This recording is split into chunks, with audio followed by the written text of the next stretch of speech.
Hey all, Jason Levon, priest at St. Luke's Episcopal Church in Milwaukee, Wisconsin. Welcome to another edition of Pause and Pray. When I was newly ordained to the priesthood in the Roman Catholic Church nearly 14 years ago, I had the blessing in one of my early assignments to serve alongside a wise and holy pastor, Father Leonard. He continues to be a gift to the church and to many, a tremendous gift to me in all that he teaches me about life and faith and ministry. I think one of the most important things he taught me about ministry was how vital it is to really, truly love the people whom you are serving. He confided in me that the parish he was sent to, where I worked with him, he was sent there because the bishop told him that what this parish needs more than anything is simply to be loved. And that's why Father Leonard was sent there. And that's what he did so beautifully, showing up every day to love those people whom he served. It was how he prayed. And maybe sensing that, I remember opening up to him about my own struggles of prayer. As a newly ordained priest, I was so concerned about praying the right way, whether that meant meticulously saying the daily office to a T, which is a series of daily prayers that many clergy pray, or maybe it was devoutly meditating on mysteries of the rosary or scripture passages without being distracted, or reverently celebrating the Mass. And as I talked to Father Leonard about my own struggles in prayer, he chuckled and he said to me, "Jason, sometimes the best prayer that I can offer God is a holy nap, because I'm so exhausted from loving God's people." Such wisdom in that. A prayer isn't so much about words, but about loving and living that love out for others. I think along those same lines of my current bishop here in the Episcopal Diocese, Bishop Miller, who often reminds us priests about the Woody Allen quote, which says that 90% of life is simply showing up.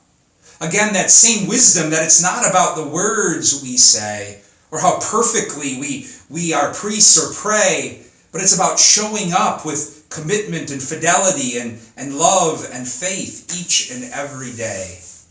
That kind of wisdom is rooted in Scripture. It's rooted in the gospel that our daily office invites us to reflect on today. The 6th chapter of Matthew, where Jesus reveals that prayer isn't about words, or at least the right kinds of words. Jesus says, don't heap all of these empty phrases upon God, thinking that he'll hear you because of all your lofty words.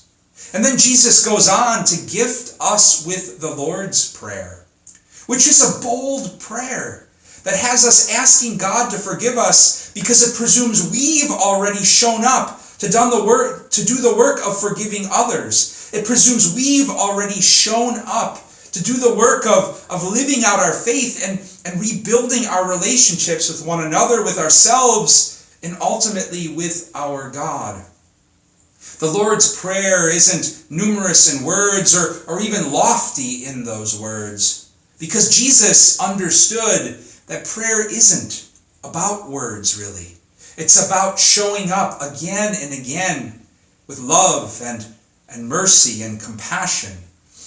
And that, in a sense, is what we continue to celebrate as an Easter people, that God chooses to show up again and again in our lives. And so rarely does God do that with words, but rather with things like grace and peace and mercy and love.